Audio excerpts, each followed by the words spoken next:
we should be recording. Yes, absolutely. Yeah, well, I just wanted to get this on the recording of this meeting so that everyone it goes out to gets a chance to see that. The anthology team, which Marjorie Turner Holman has stepped up to join me in leading the program. We have our team of volunteers who work on choosing a theme has chosen Moments That Shape Us, Love it. write about a turning point that changed you. And submissions will open February 1st, which is rushing towards us. And on January 28th, we're holding a briefing on how to write successfully for the anthology, because it's a little different than the kind of writing we do in our GAB classes, where it's really so personally reflective, and one has to think about a few different things when writing for a public audience. So we'll talk about how to convey that to your students and encourage them to submit when we have this meeting on January 28th. And if you go to the Books and More page on the Buren Center website, you'll find the link to join that Zoom and uh, more information there about the anthology. We can send that out too later on if Yeah, you want to that's as true. another That's true. email. Okay, just wanted to get that out there. Wow, Thank you. what a great theme. I love it. Yeah, Yeah, well, yeah. there's It takes us to the heart of the Buren Center's branching points, right. the Mhm.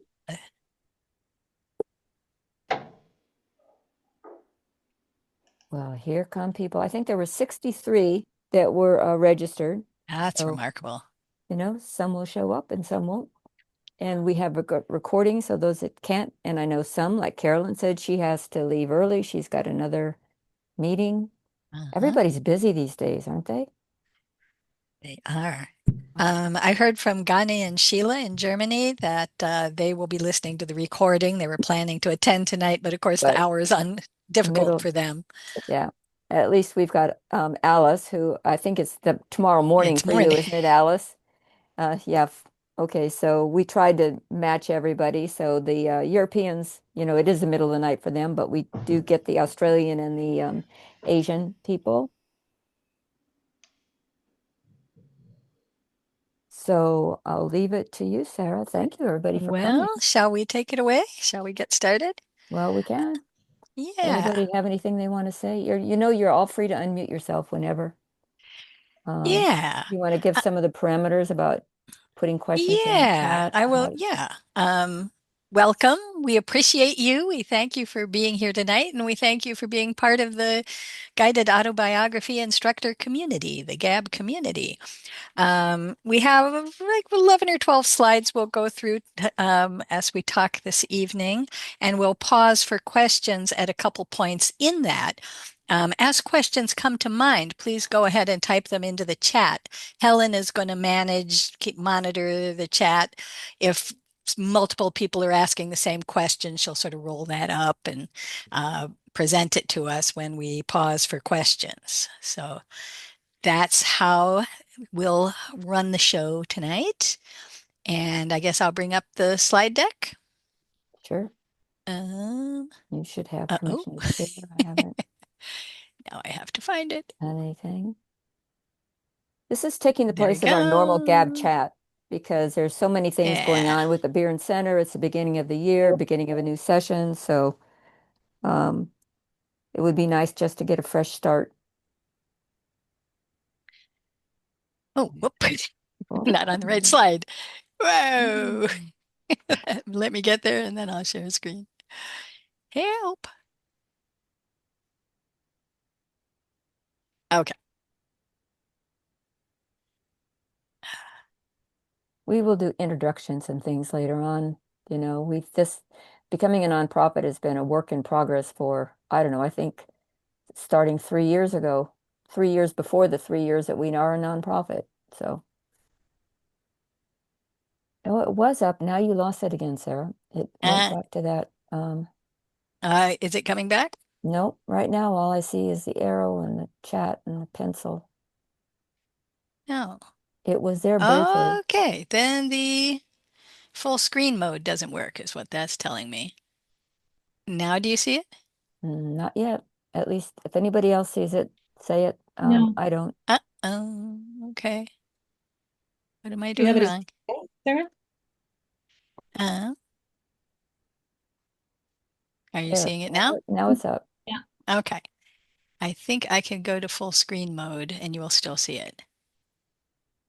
It takes a minute though. There, now do you see it? No, see, that's what it did. No! It Oh, keeps that's going back. wild. It's telling me it's paused. Okay. Do you have it in the PDF like you said? I'm Yeah. surprised it's I, doing that. yeah, that's bizarre. So are you seeing my PDF now? No, we're seeing we're seeing the hand raised and the Ah, that's so bizarre. Okay.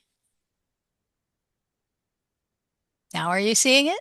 now we see it. Yeah. Okay. So I'll just stick in this view. I'm sorry about that.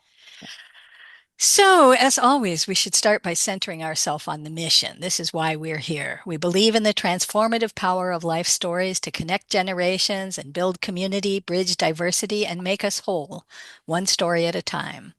The Biren Center is dedicated to enriching lives through the art of life story writing, sharing, and training. Um,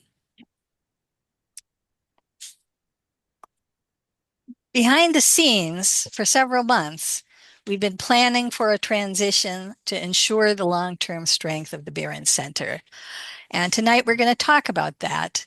And the themes that we want to bring forward as we talk is stability. Nothing is really changing in how you'll experience the Biren Center. Continuity, the leadership transition is an orderly one, and Cheryl will still be deeply involved, just in ways that are more satisfying to her than answering administrative emails. And participation, it's going to take more sharing of the work among more volunteers for us to continue. So, Cheryl, um, your turn to talk. Oh my gosh. Are you going to move this, put the next screen up Well, or? we'll go to financial health next, but I wondered if you had Okay. any So, prologue.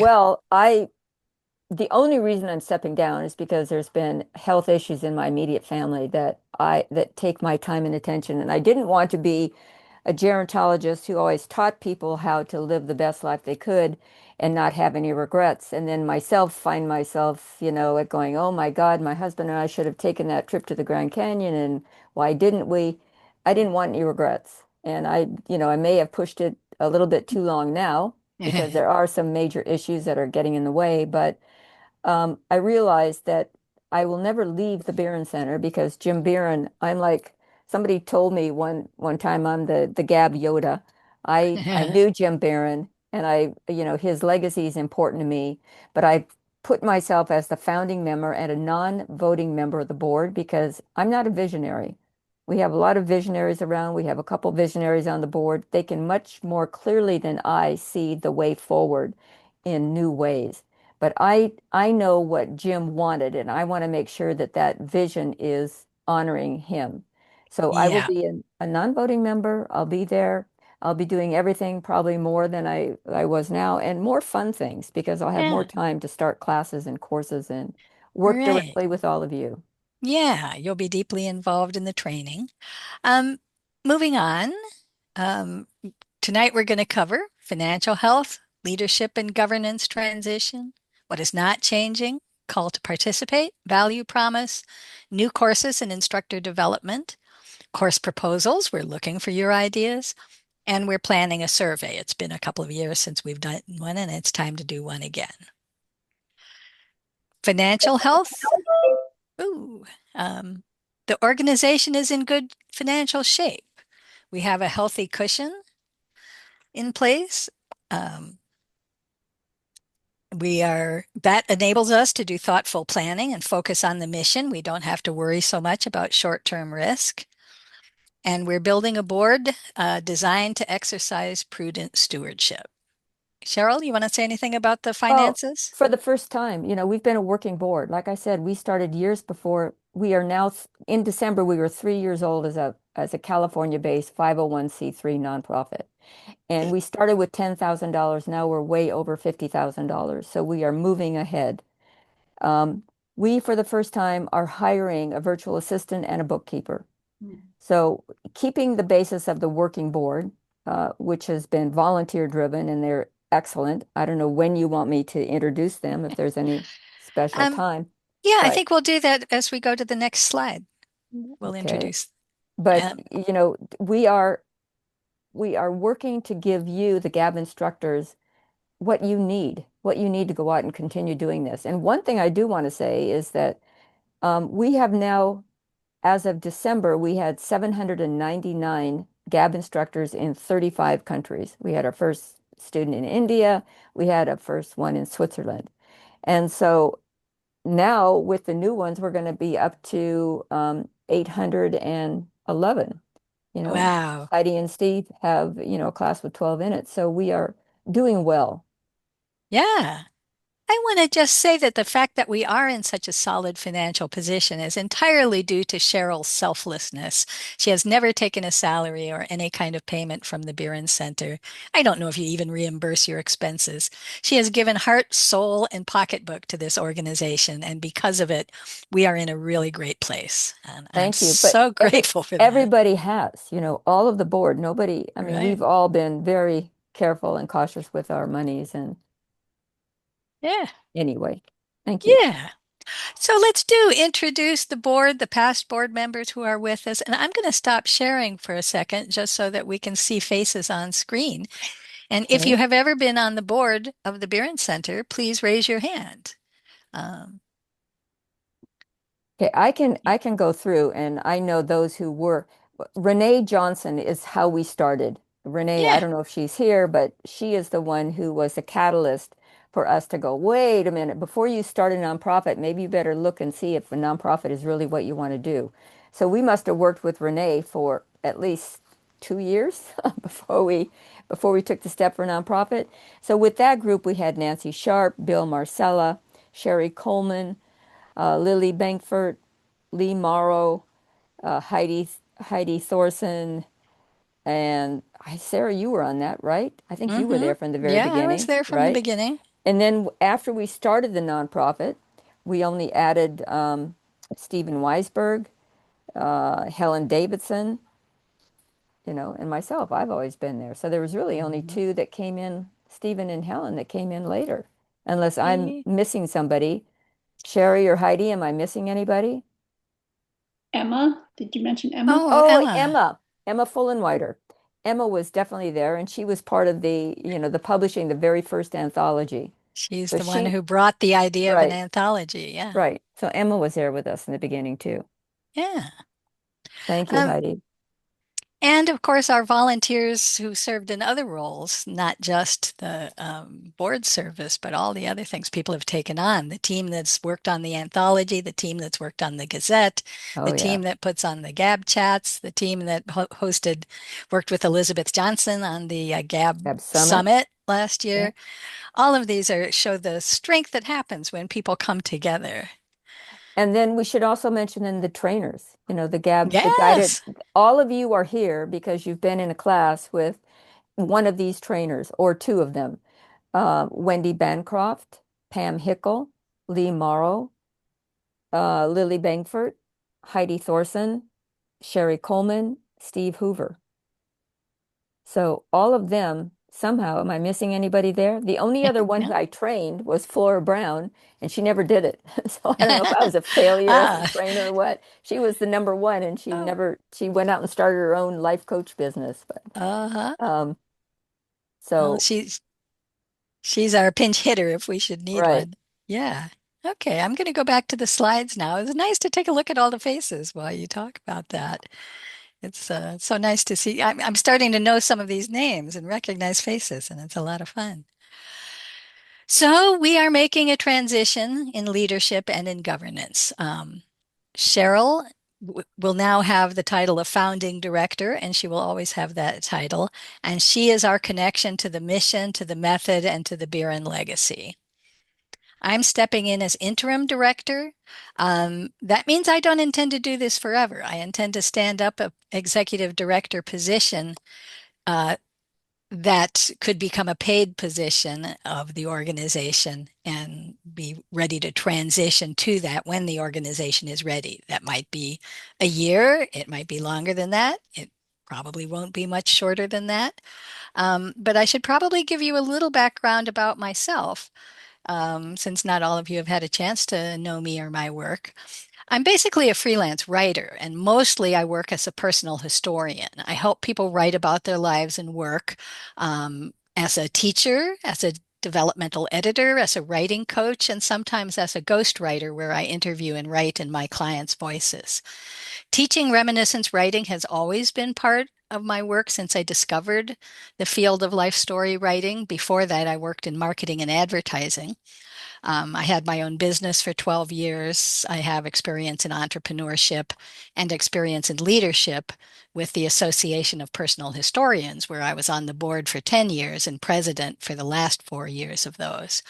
I discovered guided autobiography when I found Jim Barron's book in 2004, and I taught my first GAB class just teaching out of the book like a newlywed wife cooking out of a cookbook. I would read the lessons and come to class, and I had the most amazing experience with my first 10 students. I was hooked, just like all of you who've taught have become hooked on what this method can do.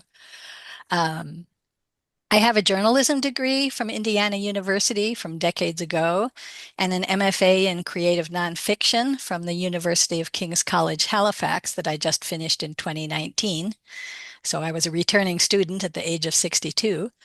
And I've been teaching guided autobiography on and off ever since 2004. I have, like many of you, have expanded into some other more writing craft-oriented curriculum as well. But teaching will always be part of what I do because it's such a great way to bring people into my circle and find the ones who want to hire me for other services that I offer. And I am the instructor for the Find Your Students, Fill Your Classes workshop for the Behrens Center, which draws on my marketing background to share some tips of what works specifically for instructors who are looking to fill classes. And then the third piece of this transition is the foundation of a true working board with clear roles, accountability, and shared leadership. So a team has been working quietly in the background for the last 4 months or so to write job descriptions for the board positions, to figure out the roles for the independent contractors that we've hired. Michaela Denbo as the virtual assistant, and Maria Lubliner as our new bookkeeper. And Helen Davidson has been coaching us through this process as a pro bono offering, again, for which we are deeply grateful. We would not have made the progress we have without her steady leadership. I second that. I mean, we started as a grassroots. We didn't have anything. We're still working on our board manual. We have beautiful job descriptions that all come from Helen's background in nonprofit work. Yeah. So Oh, I she have. keeps adapting it and saying, well, this is Canada, but it'll work for the US too. So we are Yeah, I forever have to grateful. acknowledge the other people who worked on Oh that yeah. team, and I apologize if I don't think to Oh yeah. mention you, but Angela Livesey, um, Todd Gord Ritza. Dale, Todd Ritza, Marjorie Turner Holman, who is not a certified instructor, but a acquaintance of mine from the personal historians, who's I would call Gab curious. She's very Yeah. supportive of what we're doing. In fact, the whole world of personal historians are watching Right. us closely because they see a place where they may find a new home after losing the association that we were members of. Who else is on that committee who I haven't Lisa named? Lisa Randolph. Raphael. Yeah, Raphael. Raphael. Yeah, I think Um, that's it. Oh, I don't and know. Amy Chen Oh participated in yeah. the early stages. Right. So we brought together a hive mind and we got the job done. Um, whoa, whoa, whoa. What is not changing? Our role in relation to our instructors. We are a training organization. We certify instructors and then we support them. Our core values, our community focus will always remain the same. Our highest priority is to find what our instructors need and support them so they achieve success with the training that they've received from us. The things that are changing are behind the scenes, administrative changes like having help Yeah. beyond just volunteer help. The experience that you have with the Behrens Center should remain steady, familiar, just what you've already always known from us. And I think that's a good place to pause for questions if there are any. I'm not seeing any questions yet, but you can certainly pose them in the chat if you do have any Just questions. shout one out. I mean, Yeah, somebody must or have a unmute yourself unmute and yourself and, you know, especially those of you that have been on teams, if we've inadvertently forgotten somebody. Yeah, yeah. everybody is so quiet. Okay. Well, that's looking like we don't have a lot of questions. Okay. Okay, I'll ask one. Oh, perfect, Mickey. I Thank love you. it. What is the difference between the Buren Center and the Buren Forum? And do you still need two pass codes or whatever to get No. into them? No, what Mickey's talking about is the Beer and Center Community Hub, which is a membership-based annual fee, $125 that gets you into behind the scenes for resources that are only available for people who have gone through the Beer and Center training and are certified as GAB instructors. There's a single sign-on now, Mickey, so when you go in there, you should be able to only one time make your password and get in. You Okay. have the forum, you have the resources, you have all of the YouTube videos, you have the Gab chats, you have, and the forum then is divided up. We've even increased, we've created one, what is it called, Sarah, now? Long narrative. Before Oh, it yeah, was, long form. yeah, Yeah. long form, because some of the Gab instructors want to do more of long form memoir writing. I Mm, think this came basically was an inspiration from Jerry Waxler, who that is his um, inclination to do. So we've created different topics in there. So in there you can, write your questions. It took over the old Gab Google group that we lived okay. with for years. Yeah. Yeah. Yeah. So it should be all simple, and we do have IT. So all you need to do is let us know if you can't get in, if you're having troubles. I think I've been behind the scenes on one of your questions, Mickey. So, Yeah. um, getting you into that forum so you can post questions or whatever. And Mhm. once you do it once, it's easy. Okay. Yeah. Thank you. Yeah. I just want to, well, we'll talk about it a little more when we get to talking about the value we offer, but I want you to notice that Jerry Waxler came with a suggestion for a new topic area Right, and that blossomed into a new thing. So the right. forum is a flexible format. You can tailor it to what you're looking for from this community. Okay, I'm back to the slides. Um, we are looking for volunteers, volunteers to serve on committees, volunteers to serve on um, am I on the slide? I think I am. Yeah, you're on. Why vol? No. Okay. Yeah. We are volunteer driven. We are seeking volunteers for an executive committee. That would be president, vice president, secretary, treasurer. We have 5 other defined director roles that we are looking for. This is your opportunity to shape the organization of the future. And if you want to, if you're curious, if you're volunteer curious, stay on at the end of this call and we'll talk a little bit more about how to connect and show your interest and find out more about these roles in the volunteer committees. The other roles are Director of Communications, Director of Instructor Development and Engagement, Director of Curriculum Development, Director of Revenue Generation, and a member at large who will take on special projects and help out where needed. That'll be our flexible player, our pinch hitter. Um, I would like to add in here that, this might seem, oh my God, I'm just retired. I don't want to go sign up for something where I'm going to have to do a lot of work. You're going to meet the greatest people. And I think that's one of the motivating factors why I wanted to go ahead and continue with this way beyond just a Gab Google group. Because all of you are so incredible in what you do and who you are and the personalities. And just to be able to have a chance to work with you and meet people like that. So one of the things that we also have are, we call them committees. I think I like the name team. It seems like if you have a team, you have a goal and you're going to work towards that. We can set up teams that are going to, like we have the Gab Gazette team. somebody that does the proofreading, somebody that's an avid reader and makes suggestions for books, somebody that, has a talent for writing. I don't know what we'd do without Alice, coming up with the theme or the quotes.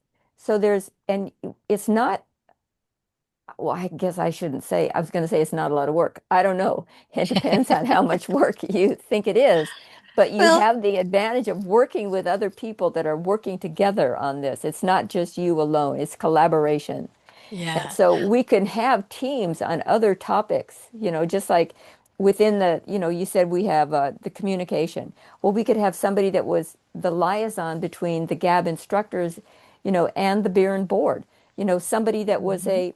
a you know, somebody who had their ear to the ground, who knew what Mhm. the GAB instructors out there need, or a way to figure that out. So Mhm. really what we're doing is trying to get you more interested in getting involved in ways that work for you, that don't Yeah. overstress you or overwork you, or saying, oh my God, I'm going to be committed Yeah. for 2 years and I don't want to do that. Yeah. So let me say that the different committee or teams have different cadences. So Right, with the Gazette, it's sort of a bi-monthly rhythm like a right, magazine staff would have. right, With the anthology, it's a yearly rhythm like a publisher would have. And some of the teams are just task oriented, and when they're done, they're done. There's short-term commitments. We are looking at standing up a team or committee for curriculum development to work under or right, work with the curriculum director, as right, that's such a key piece of what we do. Um, and we've defined the board terms as being 2 years with an option to serve 3 terms. So the maximum would be 6 years of service, but the minimum or your commitment would be 2 years. Not that we would keep anyone if right, other life circumstances intervened and they needed to resign early. It's just a matter of submitting a resignation letter, but we're regularizing around 2 year terms, and we're getting them staggered so that people don't all leave the board and all new members right. come in. We want a nice steady board culture to develop. Um, I want you to know, Sherilyn, I want you to know how we understand the value of what the Beeren Center offers, but you may have other things that you see as the value you get from being in this field, this community, this training, this mode of work that we haven't thought to put a label on. So I'm interested in other people's thoughts on what our value that we offer you is. But the primary one is a certification that really has meaning, that is credible because it is rooted in the Beeren legacy and the evidence-based method that he developed through research and testing that we know as guided autobiography. That is certainly the core value that we offer. We're adding to that with new certifications and skills-based courses, and I'll talk about that in just a moment. Um, the peer community, the forum, which we just talked about, um, a platform for shared learning, for connecting with each other. And I find the way the forum works best for me, I have my settings so that I get a daily digest from it. When somebody has posted something there, it comes in an email to me. I don't have to remember to go and look at it. I can just click a link in the email that comes. That's working for me. You can get that set up and maybe it'll work for you. And the publishing that we do, the annual anthology that is open to instructors and students. And I opened this meeting with the announcement of our latest theme for this year, Moments That Shaped Us. Um, so that's the core value promise, I think. Do we have any questions, Helen? Should we? Um, curriculum for what, Mickey asks. Do Do you you want want to to do that Why now, don't or you do you do want to it? go? I think the next slide Oh, is the next about slide new is about courses. new Yeah, courses. So let's do that and yeah, then take that question. yeah. Does anybody have anything about changes in the values or anything that you see differently, um, and what we should be offering? Well, we welcome your thoughts on those subjects. Okay. So we have two kinds of new offerings for you.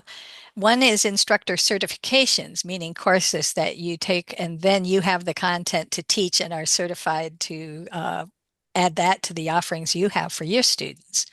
And then the other are ones that strengthen your own success, that help you develop skills and be more successful in your practice of GAB, however you do it. The two new certifications we have are Life Portfolio and Shaking the Family Tree. And Cheryl, Lee, Yeah. Sherry, maybe you want to talk about what Life Yeah, Portfolio is? I want to speak generally to this.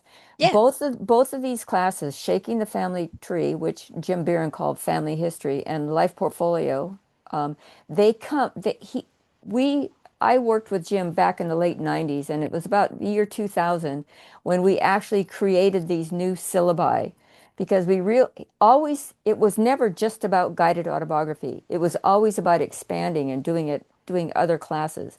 So we did, and they are copyrighted. We have a copyright for Life Portfolio, we have a copyright for Family History, and we have a copyright for Guided Autobiography too, which is, I give that to all you all have that, or you have access to it, or if you want it, just ask me because we have that.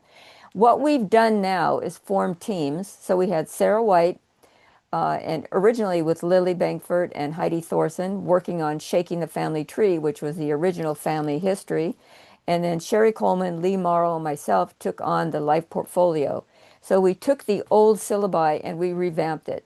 Now, the Life Portfolio in Jim Beeren's time, which I'll speak to, he saw that as 25 years ago, early retirement was a big deal, to take early retirement. Now I think people are staying on working even longer. But at that time, he was then in his late 80s, he's going, well, no matter how old you are, you've got to have some reason to get up. So what are you going to do? So it was a way to look at the transition from working into retirement, using the financial portfolio as a metaphor for how you spend your time, how you spend your money. So we've now taken that Life Portfolio material and reworked it into transitions. So any transition, whether it's an illness, whether it's empty nesters, whether it's changing jobs, whether it is retirement, and created a Life Portfolio syllabus. And that is going to be a certificate course. So we've only beta tested it with one group of 6 people that were brilliant and brought all kinds of information to help us out. So we've created that will then certify you to go out and teach this course to your students.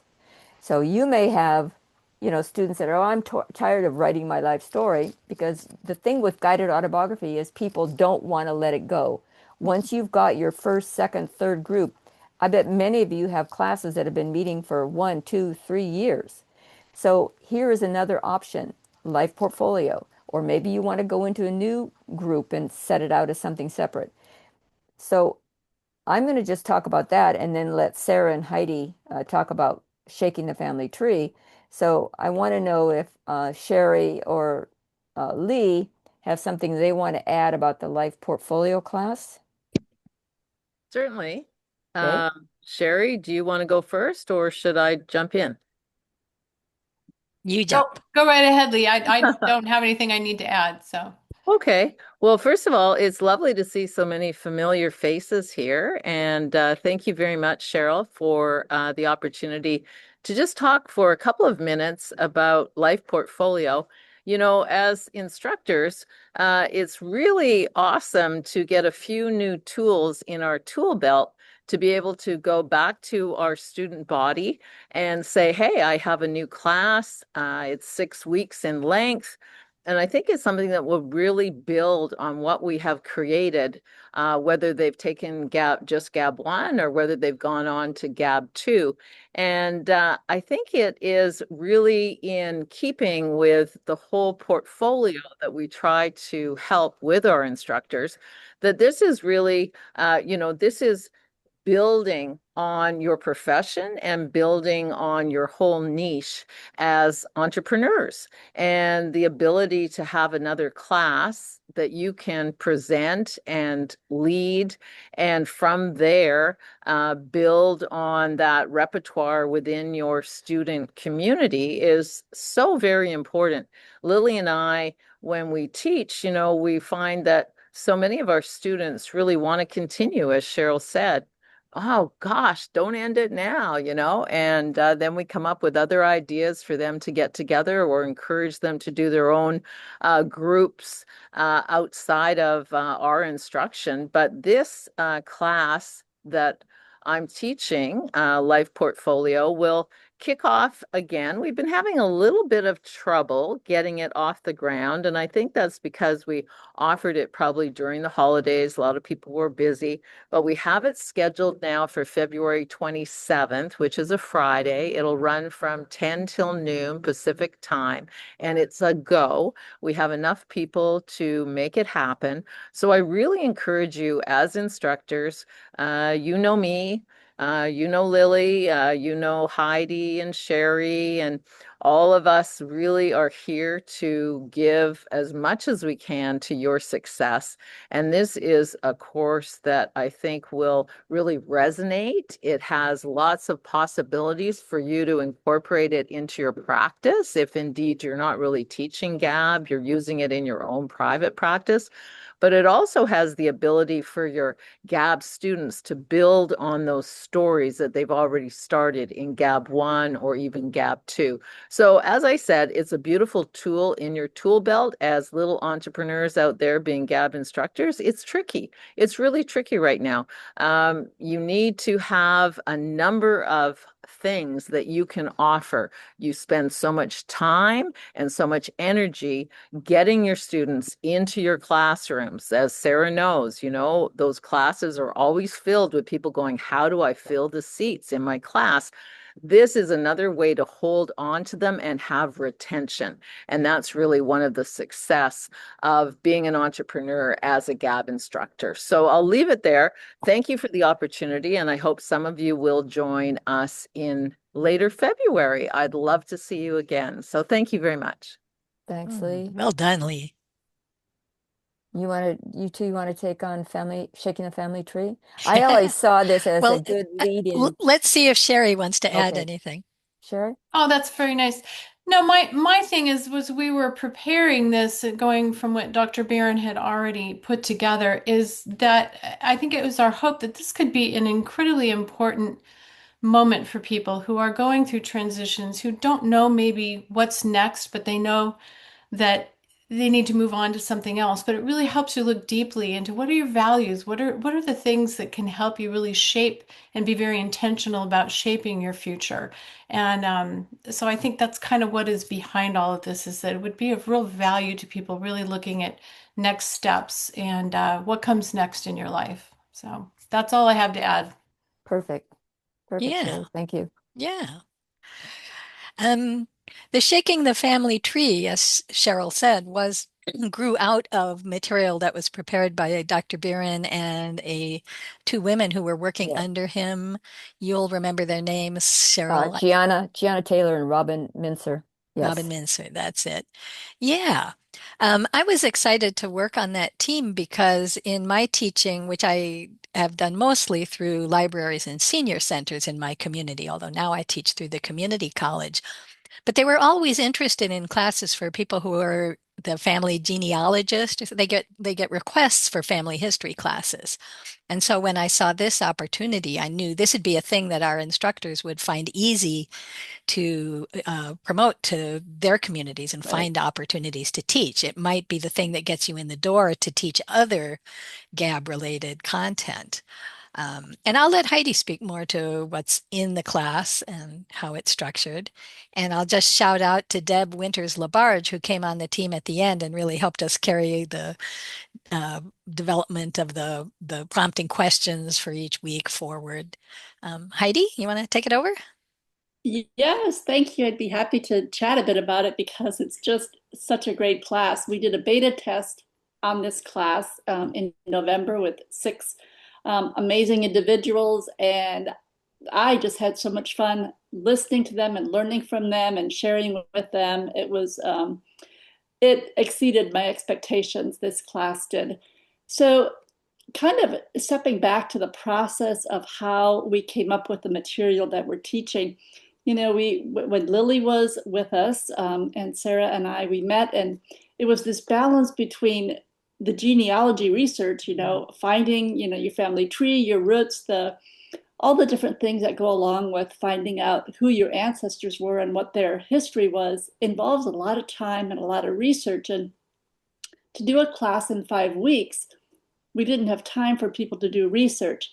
But we also realized that, there are family stories, that just are passed around, at Christmas time, at dinners, at gatherings, at birthday parties, in casual evening conversations.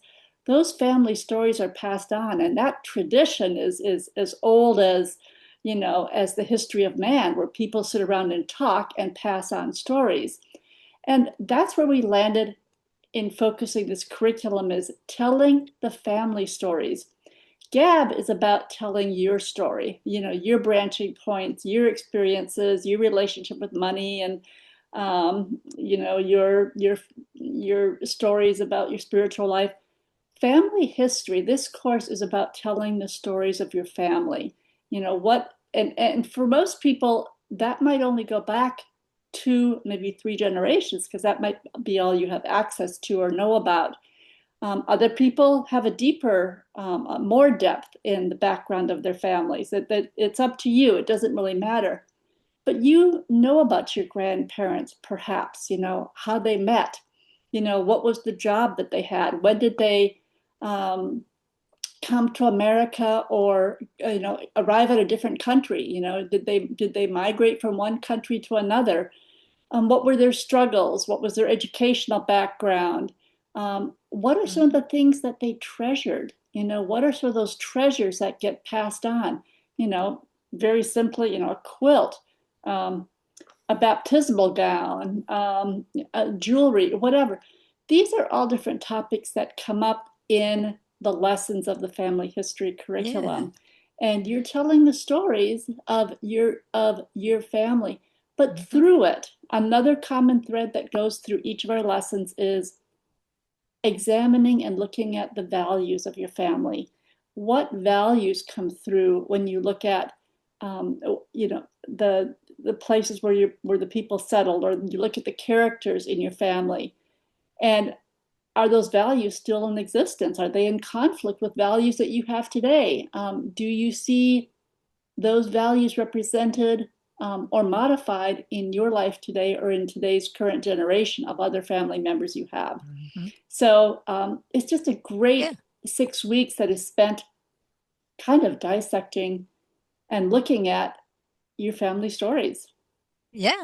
So I just want to add that we've intentionally not included genealogical research. That takes place on a longer timeline than is suitable for a short class. And so we expect that some people who come to the class would have lots of people have done the genealogical research, and they're saying, but it's boring. I want to tell the stories. I want to bring the stories to life. I want to become better at telling the stories, so other people in my family get excited about it and get into the genealogy as well. So we've included that, and it just raises really interesting questions about creative nonfiction, because genealogy is a field dedicated to preserving truth and fact, and yet telling good stories requires creativity. So I found that I was bringing in stuff from my degree program in creative nonfiction as we worked on the writing instruction portions of the Shaking the Family Tree. And just to be clear, I don't know if we've said this yet, these certifications are designed to be taught as a training in a 6-week mode, but the actual course that you would teach your students would be a 5-week class. So it gives you something that's a nice, fairly short, easy to get people to sign up for 5 weeks, unlike longer workshops. And earlier, Heidi reminded me that we have another one coming online that is the Tasting the Past. Well, just before we move to that, Sarah, our class, we're going to be offering the class, Oh, the first yeah. one that's, after our beta test, we're offering that beginning March 18th, going for 6 weeks. It's a Wednesday. It'll meet Wednesday mornings from 10 until 12:30. That's Pacific time. So there's one coming up if you're Right. interested. Right. We still have some Okay. seats in that one. Yeah. But yeah, go ahead. Well, Let- you know more about the tasting the Well, past. than I- let's put it as a category, because there are other, and this is for all of you. We have now got together a course template proposal for anybody out there. Like we now have Janet Perfect. Ferguson. We have Janet Ferguson, we have Gord Dial, we have Michael Williams have all offered classes through the Beeren Center. So Tasting the Past was the one that Janet did. I don't know, Janet, I think you're here. Is she here? I think so. You are now out of the UK and back in Bermuda, possibly? No, I'm in Cayman actually. Oh, Okay, okay. Cayman Islands. Yes, Okay, you want to yes. talk a little Yeah, bit tell about us about your Tasting the class. Past because we offered that and you had great reviews. Yeah, I think we had a wonderful 5 week course. I learned so much. I think we all learned together. We'd love to do it again. And the main thing I think for people who haven't done it or who might be interested in it is writing through taste, writing through the senses. And I know even Cheryl got taken in by one activity that we had, which is the kind of we do it includes a kind of meditation in which we do a grounded kind of body-based activity, and that really, really, really sharpens our focus as writers. It kind of sensitizes us into the creative writing that Sarah was talking about a couple of minutes ago, the creative nonfiction writing. And we found, I think we did that by about the second or third session. And I think everyone was saying, "Oh, let's start the class with that again." Right. That sounds really so cool. enjoyed it. And I learned even more about it. I mean, it's something I kind of did for my own micro teaching practice when I did certification in teaching creative writing at Cambridge. That was the activity that I used. And a lot of the material that I did on Tasting the Past, I actually developed it while I was on that Cambridge University course. So I've always wanted to take the in-person class with Janet because at the final class they all bring the food. Oh. Yes, So yes, wonderful that's the potluck at whole the end. thing. That's the A whole shame thing. not to be able to taste Right. it. Yeah. So we And kind of and then we moved had through, sorry, I was Yeah, going go to say ahead. we have for people generally very quickly. We kind of moved through your earliest memories of food. Then we moved to branching points and we kind of look across the branching point activity with significant food experiences. And I think everyone in class was amazed that they could actually plot a timeline around significant food experiences. And then we write into some of those. And then we also do some writing techniques that Sarah talked about, which is, how can you create a story? And our stories are 350 words, so they're really like flash fiction, and that builds muscle. I mean, the idea is people come away from the course not only with a sensory sense of engagement around creative writing, but also developing capacity to craft stories. And that could go into your gap instruction. I'm out. Well, Done. I think you might have a couple people that took your first. She's only offered it once here in the group. I think I saw Angela Turner or possibly All right. Patty Silvernail. Yes. Anybody here that took one of these courses want to say something? Please speak up. Heather, I It see was you. an amazing course. It was such an exceptional course. I learned so very much from Janet. I learned just the craft of writing itself, storytelling, but also using all your senses, using metaphor. I could go on and on. I will stop at that, but I was very, very pleased with this course and learned more than I can even say. Oh, fantastic. Yeah. Wow. Thank Now you you. have us all wanting to Thank you, take it. Heather. Thank you, Heather. I learned more than you guys. At least that's the way I felt. Isn't But that the feedback was so joy of wonderful. Right. Exactly what I was going to say. Sarah, I mean, we all learn together. You know, Yeah. we as instructors learn from the students, you know, and That you learn what works and what doesn't. that is the joy of teaching adults, I think, And that I you think learn we from have, everyone in the room. right. And I think we have Gord here who did a one-page website. And I don't know if Michael Williams is here, but he's also done the legacy letter. So, Yeah. Gord, are you here? Do you want to say anything? I am here, and I'd love to say Yep. something. The course that I developed originally was kind of beta tested with a live group, and then it went through an incarnation of it's basically demystifying the creating of a web page, Yep. which is sometimes a really bit of a chore. Um, and so I had what that developed into was a hybrid online and information course. So information was given out, the videos and things that you work through on your own. And then I had coaching sessions where people could sign up for them. And I'm thinking about uh, making it into one more incarnation directly for GAB instructors that might be fixed coaching sessions and introducing the work so everyone works at the same speed. And it could happen over 4 weeks or 6 weeks, depending upon, like it's a lot of cases doing this type of work. It takes time. It takes time to go, okay, I need like 2 weeks, not a week to sort through the stuff. So I'm thinking that, and this is what I'll present to the board, is is that the course might be best suited to still be a hybrid, but with a fixed kind of commitment of the coaching times. I think that would actually be more of benefit to the instructors. What I noticed was that there were a lot of people who signed up for the course and then didn't do the coaching. And I think sometimes we just need to know that, oh, I'm committed to those 4 Saturdays or those 4 dates, and you still have access to recordings and things like that, but it was just a matter of needing a little more where I can be like the accountability partner for the instructors. Good way to put it. When Gord brought this idea up, it seemed to me a no-brainer because websites are now like your business card used to be 20 years ago.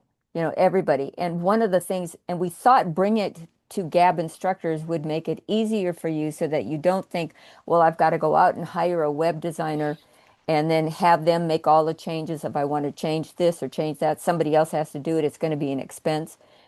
I took the beta test with Gordon. I failed, but that doesn't mean anything.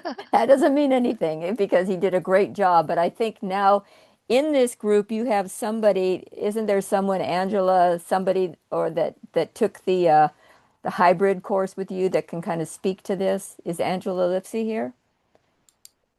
Yeah, hi, I am. Yeah. Yeah, I actually took advantage of the coaching. I'm no fool because Gord was wonderful about just getting me through little hiccups I would get into. And as a result, I actually ended up with 2 websites Oh. with multiple pages. Two for I'm the a high price of one. achiever. Yeah, but it was really, the coaching is really essential. And I'm someone who actually is very comfortable with technology. So I didn't have that, but even so, just some things didn't make sense to me, and he was able to just help me like frame it a little different and then proceed and work on my own. Yep. Highly recommended. That's great. And Angela was actually my superstar student, but virtually everyone can be if you have the time or the commitment to doing some of the work. It's not supposed to take a full-time job to do this. Yeah. And one of the things also was it actually would be a benefit to people who already have a website, but it's a little old or it's not kind of up to speed with where things are today with websites, because that's actually something we worked on with Angela as well. Was she had an older website and she wanted to bring some new life to it. Yeah. And that's as it's really about learning the principles behind how to do this, and it's I can't speak enough for it. And thank you, Angela, for being such a superstar. Yeah. Or even making the small changes yourself without having to go to a webmaster to pay him to go in and change the dates on the next class or something. Yeah. So really, And any- I just want to leap in and say that I thought the one-page website was just a perfect complement to the Find Your Students, Fill Your Classes. yeah, Because one of the things we talk about is what are your inbound communication channels? What are your outbound communication? And of course, we do need a website. And yeah, especially as instructors, because we always have upcoming workshops, it's got to be something that you can change yourself. You can't be something you right, have to go pay somebody right. every time you need to change the dates on a class offering. The Find Your Students, Fill Your Classes, the next cohort is starting May 1st, and that's a 6-week class. And you leave with a 6-month marketing plan. Essentially, you've got your activities worked out, what you'll do week by week, month by month, to get your first class up and running, or to find more students and begin to build your own mailing list so that you have a student body that you can keep in touch with. And I see some names here of people who've been in the class, and I suppose I could say, does anybody want to say what that experience was like for you? I think Angela Turner, you were here.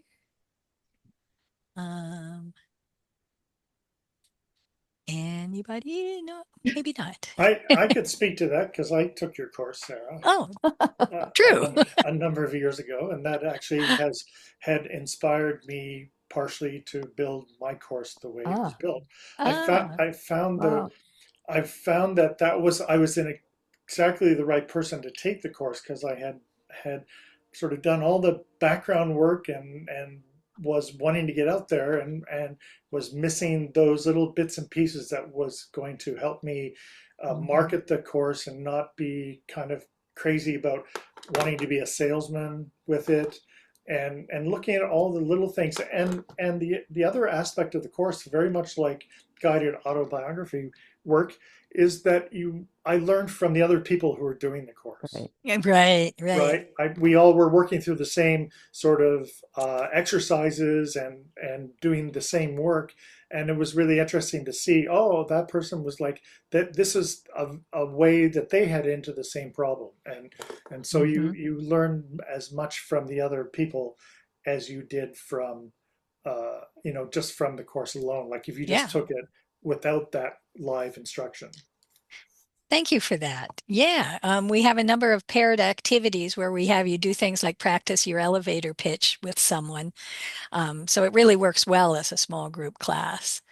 Um, Sarah, and could I just interject for one Mhm. moment? I'm just looking at Sure. questions, and yes, there's a few people asking about when next classes are being offered. Lisa asked a question about evening classes. I'm wondering if you could give a little bit of an overview, just a very brief overview on this new offering that we have through the Behrens Center of how people can actually submit proposals. Because we haven't really talked about how these new yeah. That's great. I think classes. that's the next slide. That is where I'm going next. And then I want to pause for questions because I Yeah, I know see that there's a hand up too. Susan. Yeah, Susan has a Yeah. question. So let's see. Our ears are open. Okay, new course proposal form.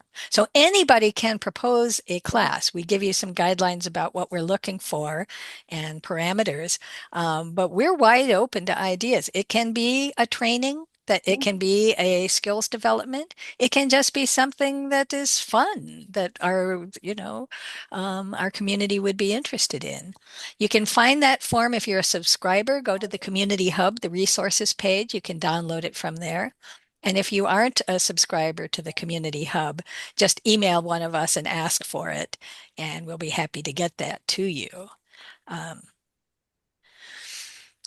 And that would be a good time to say the person you would email would be our new virtual assistant, whose email, Michaela, you want to introduce yourself? Yeah, absolutely. Let So me my put you on the spot. so my email is just my name, Makayla at thebarroncenter.org. You can email me and pretty much anything. I'm open to getting anything. Yeah. I'm kind of trying to be the point of contact between everybody. I'm stepping in as a virtual assistant role. So I'm just helping out where I can, and yeah. Yeah. Anything she can't answer, she'll know who to go to get you an Right. answer. Exactly. So that would be a perfect example. So let us pause at that point and talk about any questions having to do with courses and curriculum, and then we'll wrap it up. I know, let's see, we had Mickey's question from earlier about curriculum Susan development. Curtin had her hand up. Is she, Susan, Yeah. are you still Yeah. here? Yeah, Yes, please. Go I ahead. did not have a question. I was Oh. just going to say I participated in Sarah's class Yeah. and I thought it was outstanding. And the value to me was if you're drawn to teach, you don't necessarily have the skill set for the marketing and PR. Exactly. And so I thought it was incredibly useful and sort of a crash course in marketing. I thought it was outstanding. Yes, perfect. thank you for that. That is the problem. We are the kind of heart people who love Yeah. teaching, but that makes us kind of allergic to marketing. And I try to counter that.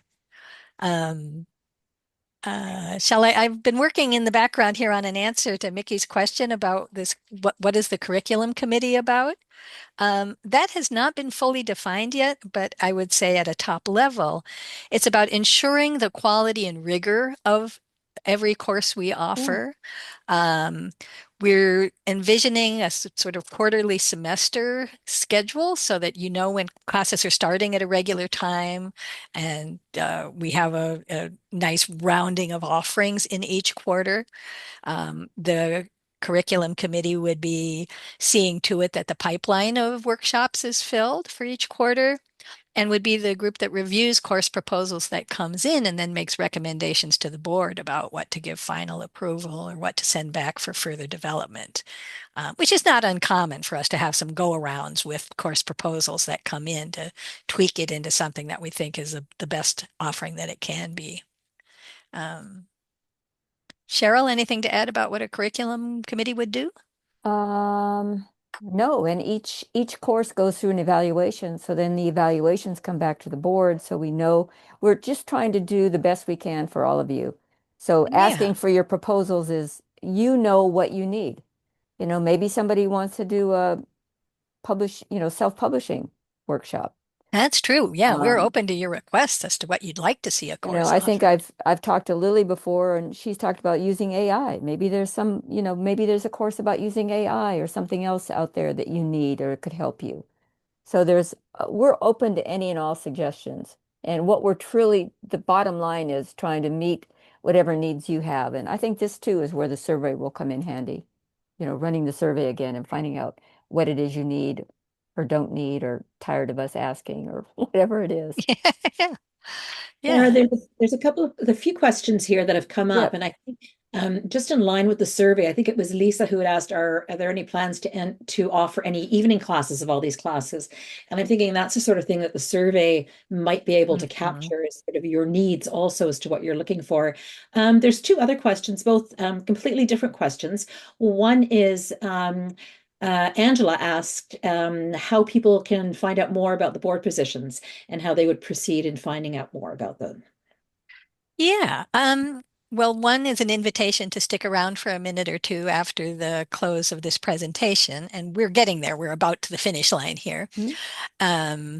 Or email, again, point of entry would be Michaela. And we can send you the summary of the roles and the organization chart so that you can see where the board positions fit in and how they collaborate with each other and see which position feels like it might be a fit for you. And then there will be a process of interviewing and looking at some onboarding documents. And it's all about finding the right fit. We have a matrix of the different skills and aptitudes, behaviors we'd like to have represented on the full board, but not any one person is going to bring all of those. So it's sort of like assembling a jigsaw puzzle, figure out who's got which strengths and would make a good team brought together. And then a couple of other things. So Julie had asked, could the other staff person introduce herself? The other staff person is the bookkeeper, which is a very sort of time-limited contract. So and she's not here. She's not here. monthly does the bookkeeping and the financial statements.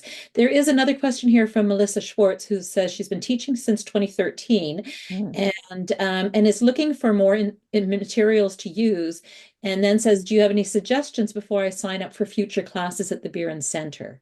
I don't know, Melissa, if you have the GAB2 materials at all that that Cheryl has distributed to many of us, but maybe not all of us. Hi, Melissa. It's been a while.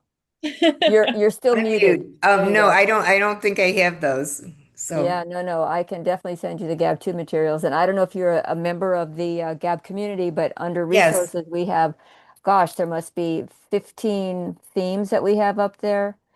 We have other information, one is the theme, and there's another one that's just general resource information, like flash writing tips or creative writing tips and things that go on.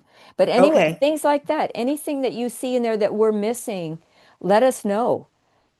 I am trying to downsize. I mean, I have Jim Beeren's books. I mean, my office is overflowing. And I'm trying to find ways to get rid of things. So I have a lot of material that I'm happy to, start pushing off to somebody else. And because it's good. So just let us know what you need. Cheryl, sounds good. I'll take a look. Question about what is GAB2? Can you just explain what GAB2? I created that again at the same time that we created the life portfolio and the family tree with family history with Jim Beeren. And I thought at that time that everybody that went through GAB1, what they wanted to do was create a book. And they really don't. What they want to do is keep writing, and they want to keep writing with the same group. So this GAB2 syllabus is meant to go deeper.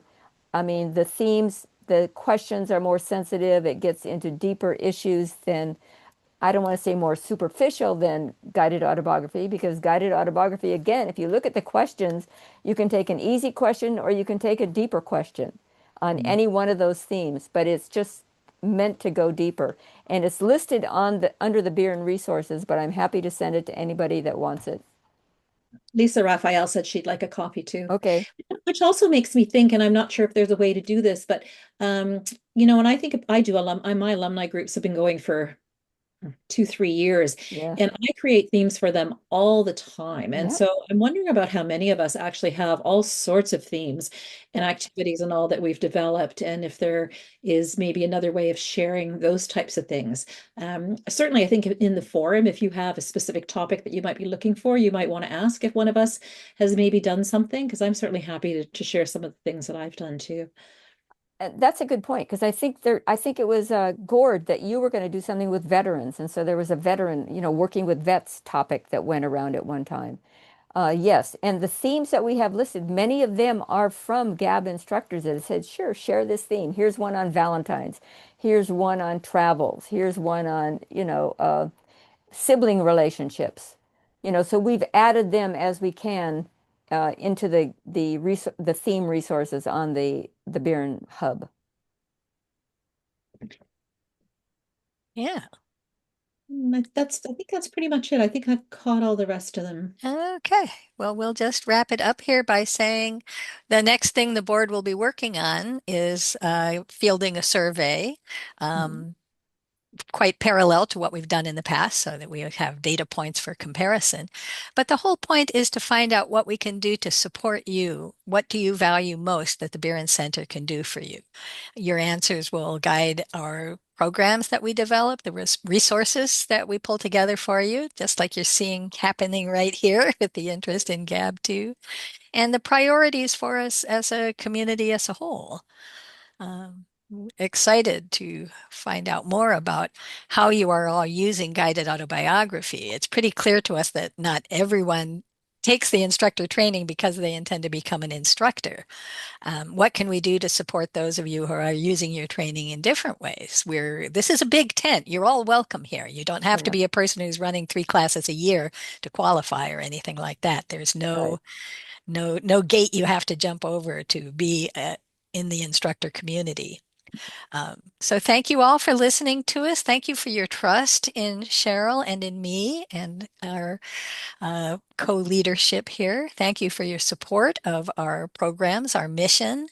Please stay involved. Please contact us with questions or ideas. Michaela at thebeerencenter.com, Makayla. Help us shape what's next. And please And stick around if you want to be recognized as a person who's volunteer curious. I want to add just one thing. This is how the Ground Roots works. Jing Wong, I don't know if you're still here or not. Anyway, she just asked for the GAB 2 syllabus. She was in a group that I did specifically with in Singapore. They took guided autobiography to mainland China. They did a group in Shanghai. We now, in Heidi's current class, we have one of those students that took that class who's taken the GAB instructor training. So we are working to take, Jim Beeren always used to say, if everybody knew everybody else's story, there'd be no wars. I don't know who, maybe we can get Trump to take it. Wouldn't that be interesting? Anyway, we all need more stories and it helps us connect. So thank you, everybody. Yeah. And let me just put in an advertisement here at the end for the upcoming collection. Start writing on moments that shape us. Brief moments that changed you. The submission window opens February 1, closes April 30th. Instructors or students are eligible to submit, and instructors, please encourage your students to write, coach them. We're having a briefing on January 28th, 9 a.m. to talk about how to coach your students to write for the anthology, and you'll find more on the Beeren Center website. There seem to be quite a few requests for the GAB 2 curriculum. So if you are interested, maybe send Michaela an email and then she can get those out to you. And there's also just a question here from Mickey about the next GAB chat. Is there one scheduled for February? Yes, we don't know the topic yet, but it will be the third Wednesday in February, and the time then will be in the morning so we can catch our, it'll be, February 18th at 10 a.m. in the morning. So then we can get the European ones. The European GAB instructors. Yeah. So it's the 18th, February 18th. Yeah, if you have it, in fact, I think we talked about AI. I think actually, I don't know if Lily's still here, but one of the things we talked about was using AI. Yeah, I'm happy to do that. And it's not just using AI. I think we had an instructor ask about, it's so widespread use now. How do we approach that as a policy with GAB or others? Good topic.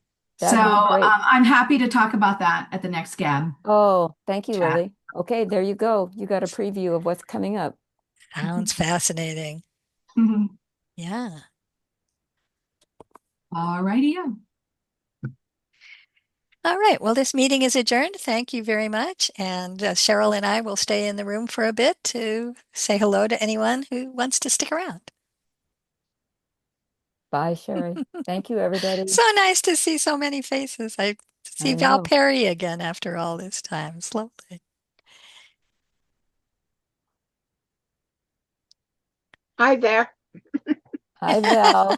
Hi, Val. Just want you to know I'm still living and breathing. Well, that's good. Well, we're so glad you are. You have done so much for your students, and think of how many lives you've touched, Valerie. Yeah. Hundreds. Telling me that. Hundreds. We've got a class starting next week.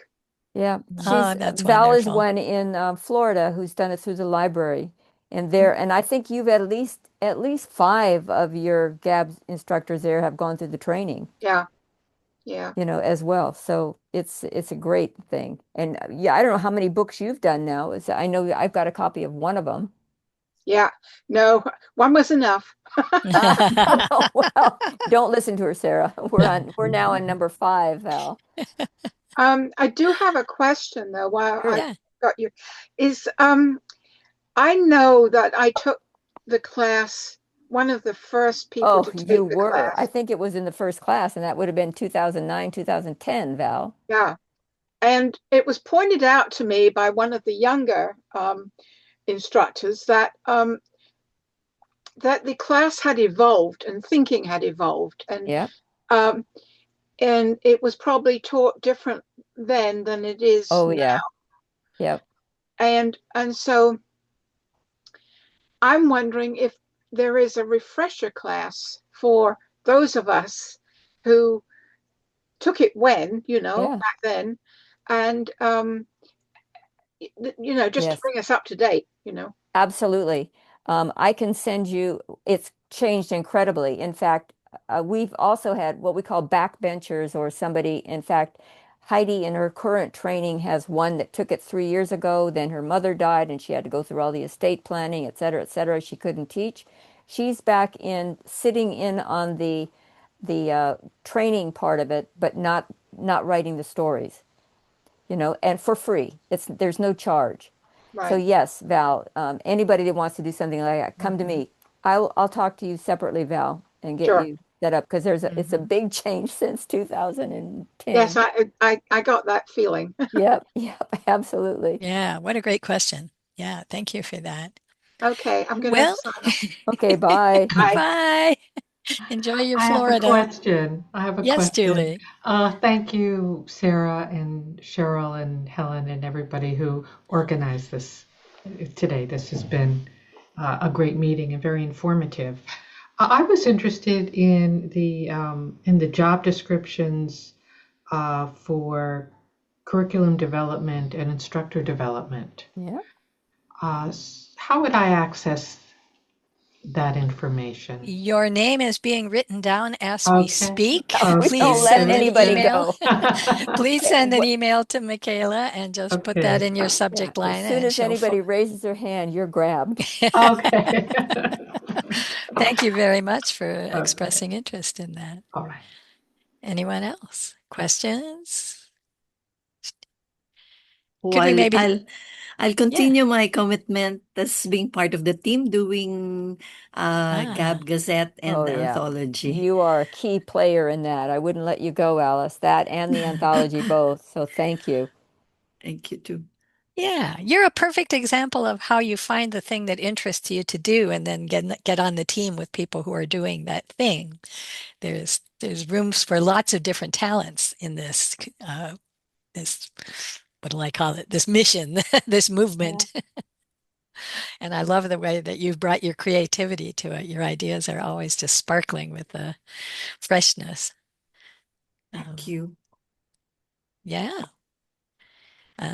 Sarah, I had a question too, Sarah. Mm-hmm.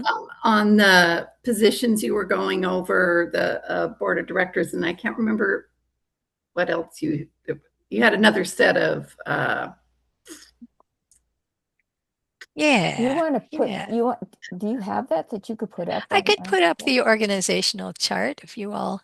Sarah White is the techiest person, she can go in, and I can't even find things that I filed away. But she has the roles map. So we have the executive committee, which is president, vice president, treasurer, secretary, but then members at large. There's the marketing, there's the instructor development, there's the curriculum development, there's the revenue generation, and then there's a member at large who just goes out there, does all of the fun things. Yeah. There I'll show this one that it's not a reporting roles kind of organizational chart, but this shows you the executive committee is made up of the four that are president, vice president, treasurer, and secretary. And we're naming volunteer coordinator to go with this vice president role, just to recognize that volunteers are such a key piece of what we're doing, that they should always be visible in our planning and how we structure things, because volunteers need to be managed just like anyone taking on a task needs to be managed, recognized, given parameters. Then the at-large roles, the communications, instructor development and engagement, curriculum development, revenue generation, which you might see called finance or fundraising in other organizations, and member at large, who will take on special projects or fill in where needed if some of these other people need shoring up in what they're doing. And then down here we have the contractors who report to me as executive director, and I liaise directly with the president. I'm temporarily holding the title president as well, but we're looking to fill all of these positions. And for that matter, if someone came along and wanted to be executive director, I would be happy to be president. So Does that You're answer your very question? flexible, Sarah. The question that I had was you gave a time of 2 years. Yes. That's as a board member. Volunteering. Yeah. Is that for all those positions? Are you thinking? Well, yes 2 and 2 years no, because yeah. we need to get them staggered. So if we start everybody in June of Okay. 2026, they'll all come due in June of 2028, and we'll have organizational seesawing. So we would consider people who are interested in just a 1-year commitment because it would allow us to start building the staggering. Of course, that could also be a person who says, I might want this for 3 years. I'll do a 1 and then I'll renew for another full term. Okay. So we're quite flexible on the terms as we're at this point of needing to get them staggered. Got it. And the point I wanted to make is that underneath all of those curriculum development, instructor development, there can be teams. Like say you wanted to work on a project that had a goal of developing a new curriculum, or like, well, that's how Deb Labarge came into working on the family tree. She raised her hand or said, or put a question or something. I don't really remember how she came, Sarah, but it was just from the pool of GAB instructors that said, hey, can I do something here? So we're always looking for help. Yeah. Helen, you look like you want to speak.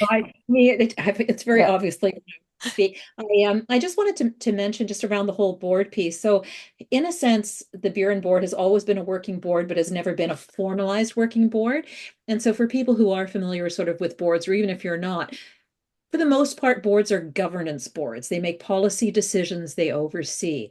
The Buren board is a working board. And where you'll see a working board is in smaller organizations like this, that, I mean, financially stable, yes, that doesn't mean we have a lot of money. We have enough money, but it has a small budget. We cannot hire all the staff that we need. And so a working board, there is more of a commitment of time on a monthly basis. So the expectation is that every one of the board members will sort of have a portfolio, actually has a job description for what they are responsible for. And I think Sarah, we had said, 20 to 30 hours a month probably would be the expectation of board members. Right. So think of it as a morning a week. Although it may be I think we have to say that. In the startup stage, like with a startup business, it could be time consuming as we face big decisions. But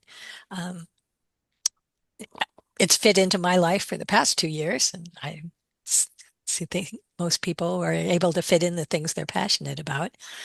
And that's what we need, is people with a passion for this. Thanks, Helen. That was really good of you to bring that up. We need to surface that. Any other questions, comments? Interest in the board, volunteer positions? No, I have a question. Yeah, Lisa. Not about volunteering, if it's okay. And I think, Cheryl, this question is more directed to you. Okay. So something I didn't expect when I was teaching recently was, as an instructor, feeling so stirred up by the content that I was teaching my participants. And I don't remember, and maybe you had that somewhere in your materials, Cheryl, but I don't remember covering that in the class. And I was just curious. Yeah, not so much that point. It's usually what people worry about is somebody, one of the students crying. But you're right. I haven't focused that much on, and I know there were classes that I was teaching at night. Somebody asked about night classes. I had a hard time falling asleep, after the class. I mean, they can be very triggering or emotional, and it's very close to being a therapist. We call it therapeutic, but not therapy. Go ahead. Well, and let me just say, it wasn't necessarily my students' stories that was stirring. It was thinking about my own stories and not having a place to I could write them on my own, of course, but I think that's the part. As I was covering things with my students, it kind of made me think about my own stories and experiences. So maybe you need to take a GAB class as a student with someone else. Maybe. I mean, the thing I'd like to insert there is never schedule yourself 2 classes back to back. There was one time where I was teaching, just because I had to drive to this other town to do it. to make it efficient, I taught a class, had a quick half-hour lunch break, and taught another class.